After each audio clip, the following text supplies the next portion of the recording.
The idea for Portal began with a game called Narbacular Drop. It was a freeware game released in 2005 and was created by a small studio named Nuclear Monkey Software. The game was about this princess who had to use portals to escape a dungeon. When the game was first shown to the public, a developer at Valve took interest in the game.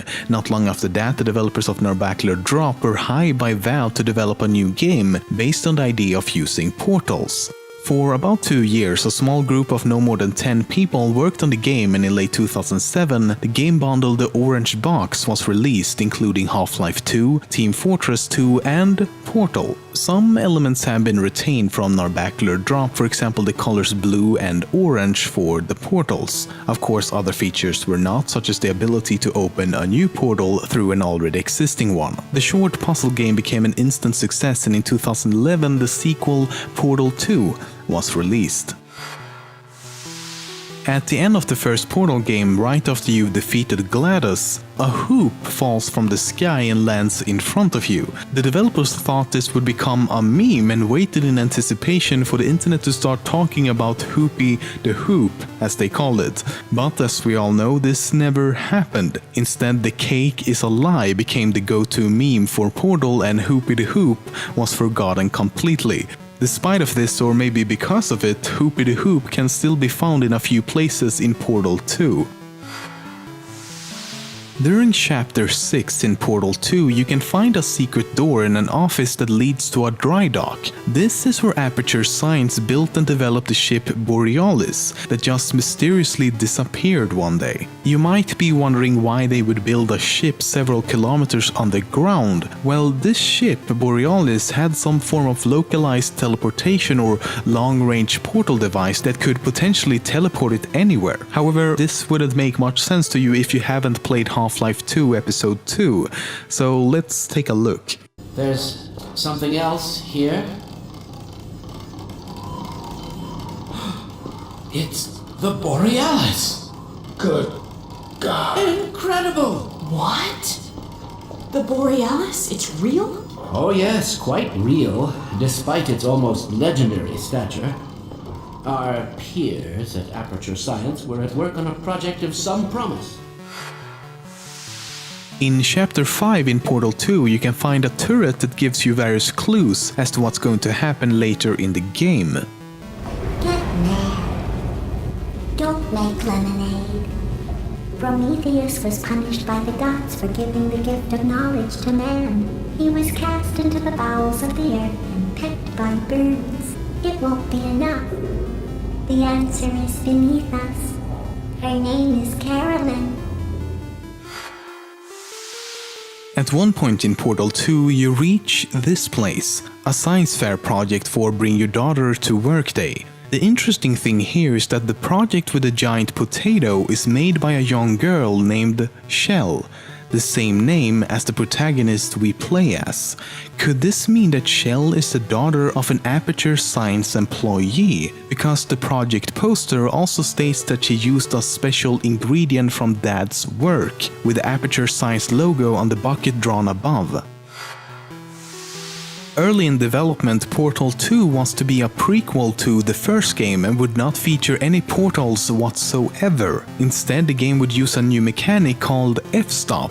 What this new feature was, no one knows. Valve has never revealed it. But when every single playtester reacted negatively towards the decision of having a Portal game without portals, Valve realized their mistake and we got the sequel we see today. What we do know about this early version is that the game was supposed to take place in the early days of Aperture Science during the 1950s, and instead of GLaDOS, the founder Cave Johnson was supposed to be the main antagonist of the game.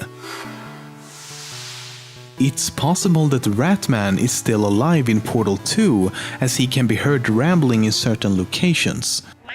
It's covers too! It's words, it's started! It's just a started, it's done now! It's all of you!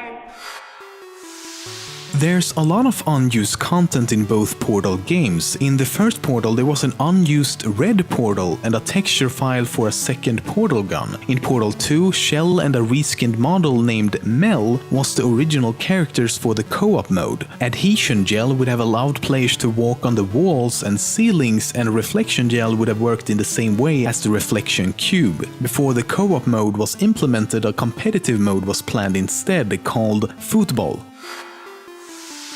How much time has passed between the events in Portal 1 and 2?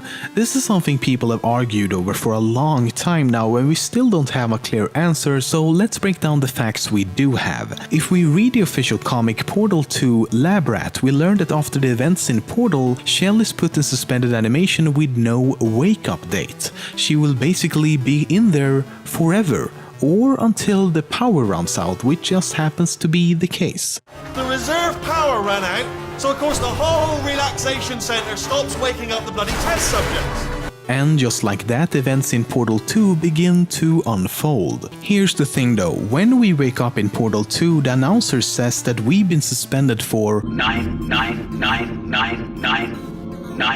This crazy Something. He doesn't indicate if he means hours, days, or maybe years. But as we were previously suspended for 50 days, You have been in suspension for 50 days. let's assume that he's talking about days this time around as well. Now, there's several ways we could interpret this. For example, it might be complete bullshit for a number of reasons. For one, it could be Valve's way of saying it's been a very long ass fucking time since all this shit went down. Or it could be an error with the software, maybe 99 or 999 was the limit and it just kept on repeating itself after that. But that's a lot of maybes, so let's assume that it isn't bullshit. Take a listen to it again. 9. This crazy First there's 5 nines, then there's a pause followed by 2 more 9s, so 7 in total. That's either 273 years or 27,379 years. But the most significant evidence comes from the official ebook The Final Hours of Portal 2. In it, one of the developers says one way to further differentiate Portal and Half-Life was to set the game far in the future, at least 50,000 years. So there you have it, 50,000 years. However, this number could of course have changed during development, but even so it seems unlikely that they would make the change too drastic from the original idea. I mean, there's a huge difference between say a decade or a century compared to 50,000 years. And given how the facility is so heavily overgrown in Portal 2, I think a fair estimate would be between 20,000 and 50,000 years, because that would include both the highest number given to us by the announcer and the number from the ebook. So all in all, I don't think we will ever get a specific answer to this question, but we can conclude that a shitload of time has passed. Okay, as most people should know by now, the Portal series exists within the same universe as the Half-Life series.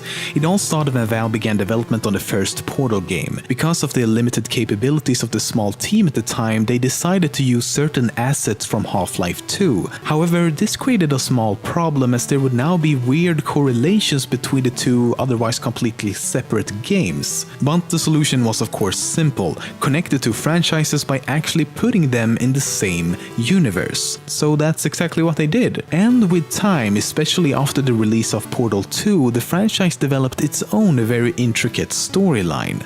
The story of Portal begins in the early 1940s when a man by the name of Cave Johnson founded the company Aperture Fixtures.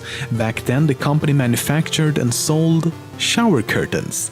Yeah, after the company saw major financial success, Cave Johnson decided to buy a salt mine to begin construction on the various research and testing facilities we go through in the games. For several decades to come, Aperture Science developed several new technologies, including various forms of gel, the storage and companion cubes, and of course, the famous portal gun. However, when Johnson tried to create a new substance using moon rocks called conversion gel, he accidentally contracted a fatal illness and his mental health quickly worsened. After countless failed attempts to cure his affliction, Johnson became desperate. He ordered his engineers to start research on artificial intelligence and brain mapping in the hopes that his brain could be downloaded into a computer. But fearing that he would die before the technology was ready, he left instructions for his personal assistant Caroline to take his place. In the end, Caroline did indeed download her brain into the computer and became GLaDOS. But of course, things didn't exactly go as planned. The moment GLaDOS was activated, she released a neurotoxin that killed all personnel except one, that we know of at least. His name was Doug Ratman. At some point after his escape, he came up with the idea of rearranging the order of the test subjects and moved Shell to the top of the list in the hopes that she would be able to defeat GLaDOS. This is why and when the first Portal game begins. Ratman is also the one who left you all those hidden messages throughout the game. Coincidentally, the events of Half-Life took place around this time as well, so because of the Black Mesa incident and the impending Combine invasion, Aperture Laboratories soon faded into obscurity.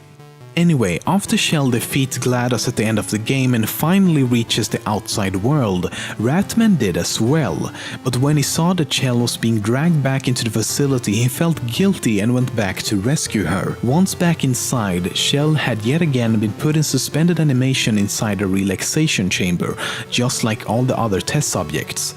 But now there was a problem. The life support system for the entire complex was failing. Due to time running out as well as being shot in the leg by a turret, Ratman was only able to save Shell by connecting her chamber to the reserve power grid. All the other 10,000 or so test subjects likely perished soon after. As seen in the beginning of Portal 2, Shell did actually wake up again after only 50 days, most likely because the main power was still active. But once she went back to sleep, the reserve power kicked in and then nothing. GLaDOS had been deactivated, Shell would remain in suspended animation, and it's unknown what happened to Ratman. After a time period of several millennia, all the reserve power had ran out. When Shell finally awakens from her deep sleep, Portal 2 begins.